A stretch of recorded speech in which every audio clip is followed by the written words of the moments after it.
সূরা ইখলাস 3 বার পাঠ করে হাতের মুঠে ফু দিলে কি হয়? আমি আবার বলছি, সূরা ইখলাস 3 বার পাঠ করে হাতের মুঠে ফু দিলে কি হয়? খুবই দামি এবং গুরুত্বপূর্ণ আমলটি আপনি শিখে রাখুন, আপনার কাজে লাগবে। আমলটি কখন কিভাবে করবেন, কোন নিয়মে করবেন, আমলটি করে কিভাবে উপকৃত হবেন আমি বলে দিচ্ছি। বিস্তারিত জানার জন্য, আমলটি শিখে রাখার জন্য ভিডিওটি না টেনে না কেটে ধৈর্য এবং মনোযোগ সহকারে শেষ পর্যন্ত দেখতে থাকুন, তাহলে সঠিক নিয়মে আমলটি করতে পারবেন। প্রিয় ভাই বোনের, আমলটি করতে আপনার টাকা পয়সা খরচ করতে হবে, অল্প কিছু সময় ব্যয় করলেই হয়ে যাবে। যখন ফলাফল দেখবেন নিজ চোখে, আনন্দে আত্মহারা হয়ে যাবে। প্রিয় ভাই বোনেরা, এতই দামি এবং গুরুত্বপূর্ণ, আপনি একবার করে দেখুন না কি হয়। তো আমলটি কিভাবে করবেন শুরুতেই বলে দিব, তারপরে বলবো কোন উদ্দেশ্যের জন্য আমল করলেন। চলুন কিভাবে আমলটি করতে হয় জেনে নেওয়া যাক। আমলের শুরুতে আপনাকে যে কাজটি করতে হবে, উত্তম রূপে পবিত্রতা অর্জন করতে হবে, উত্তম পোশাক পরিধান করতে হবে। এরপরে নির্জন একটি জায়গায় কিবলামুখী হয়ে বসবেন। তারপরে জীবনের গুনার কথা স্মরণ করে ক্ষমা প্রার্থনা করবেন। হায় আল্লাহ, জীবনের সমুদায় গুনাহ খাতাগুলো মাফ করে দিয়ে অন্তরকে পাক পবিত্র বানিয়ে দিন। এরপরে 3 বার দুরূদ শরীফ সাল্লাল্লাহু আলাইহি ওয়াসাল্লাম, সাল্লাল্লাহু আলাইহি ওয়াসাল্লাম, সাল্লাল্লাহু আলাইহি ওয়াসাল্লাম ইস্তিগফার এবং দুরূদ শরীফ যখন পাঠ করা হয়ে যাবে, এরপর আপনি সূরা পাঠ করবেন। প্রিয় ভাই বোনের, যে সূরাটি পাঠ করবেন এতই দামি এবং গুরুত্বপূর্ণ, আপনি জানলে অবাক হবেন। একবার যদি পাঠ করেন সূরাটা, তাহলে 10 পারা কোরআন শরীফ পড়ার সব আপনার আমলনামে আল্লাহ রাব্বুল আলামিন লিখে দেবেন। সুবহানাল্লাহ। 2 বার পাঠ করলে 20 পারা কোরআন শরীফ পড়ার সব, 3 বার পাঠ করলে 30 পারা কোরআন শরীফ পড়ার সব আল্লাহ রাব্বুল আলামিন আপনার আমলনামায় লিখে দিবেন। সুবহানাল্লাহ। তাই বেশি বেশি এই সূরাটি আপনি পাঠ করুন। আর যদি 10 বার পাঠ করেন, নবীজি সাল্লাল্লাহু আলাইহি ওয়াসাল্লাম বলেছেন জান্নাতের মধ্যে একটি অট্টালিকা নির্মাণ হয়ে যায়, সাথে সাথে বাড়ি নির্মাণ হয়ে যায়। তো ভাই বোনা, প্রত্যেক দশকে একটি করে আপনি বাড়ি পেয়ে যাবেন। তো প্রিয় ভাই বোনা, তাই বেশি বেশি সূরাতুল ইখলাস পাঠ করুন।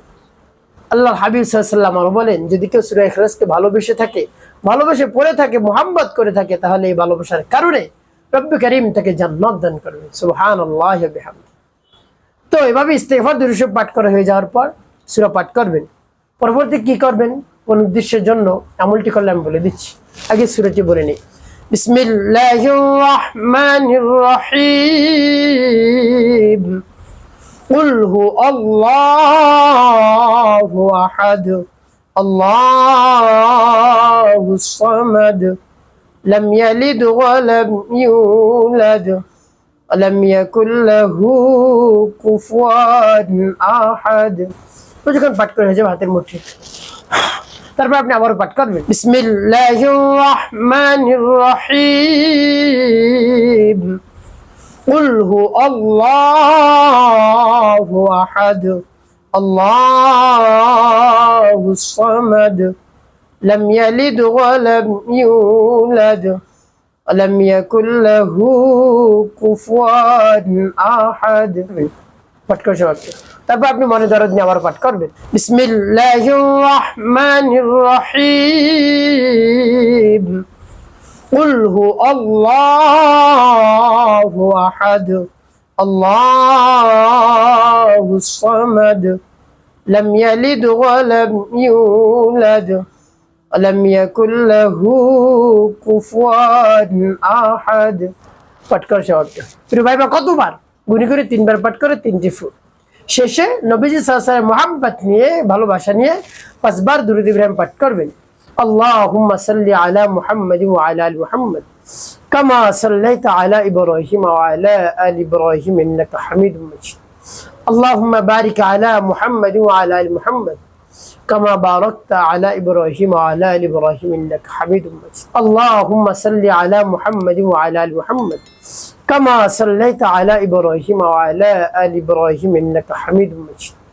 আল্লাহুম্মা বারিক আলা মুহাম্মাদ ওয়া আলা আলি মুহাম্মাদ কামা বারাকতা আলা ইব্রাহিম ওয়া আলা আলি ইব্রাহিম ইন্নাকা হামিদুম মাজিদ। আল্লাহুম্মা সাল্লি আলা মুহাম্মাদ ওয়া আলা আলি মুহাম্মাদ কামা সাল্লাইতা আলা ইব্রাহিম ওয়া আলা আলি ইব্রাহিম ইন্নাকা হামিদুম মাজিদ।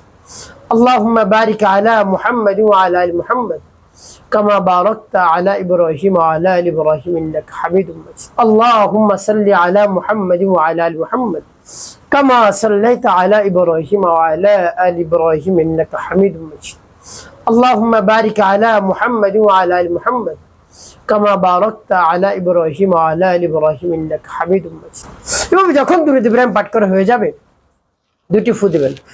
প্রিয় ভাই, আমলটি করা শেষ, কোন উদ্দেশ্য যে আমল করলেন, আপনার ভালোবাসার মানুষ যদি চলে গিয়ে থাকে, ভালোবাসার মানুষ যাওয়ার কারণে আপনি দিশেহারায় পড়ছেন, একেবারে অসুস্থ হয়ে পড়েছেন, খাওয়া ঘুম গোসল সব বন্ধ হয়ে গিয়েছে, তারপরে কোনো কাজও করতে পারছেন না, এভাবে যদি চলতে থাকে আপনি ধ্বংস হয়ে যাবেন, শেষ হয়ে যাবেন।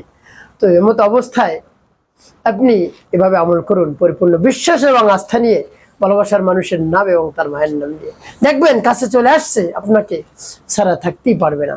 যদি দূরেও থাকে আপনার সাথে কথা বলে সে শান্ত হবে।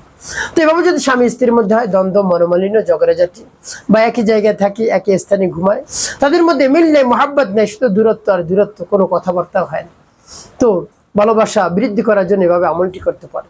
নিয়ত করে নাম পাঠ করে যার উদ্দেশ্যে আমল করবে তার নাম, তার মায়ের নাম নিয়ে এরপর আমলটি করবে, দেখবেন একজন অপরজনকে পাগলের মতো ভালোবাসছে, একজন অপরজনকে ছাড়া থাকতে পারবে না, একজন অপরজনের দিকে আকৃষ্ট হয়ে যাবে। তো এভাবে যদি আপনি আমলটি করতে পারেন, আপনি উপকৃত হতে পারবেন।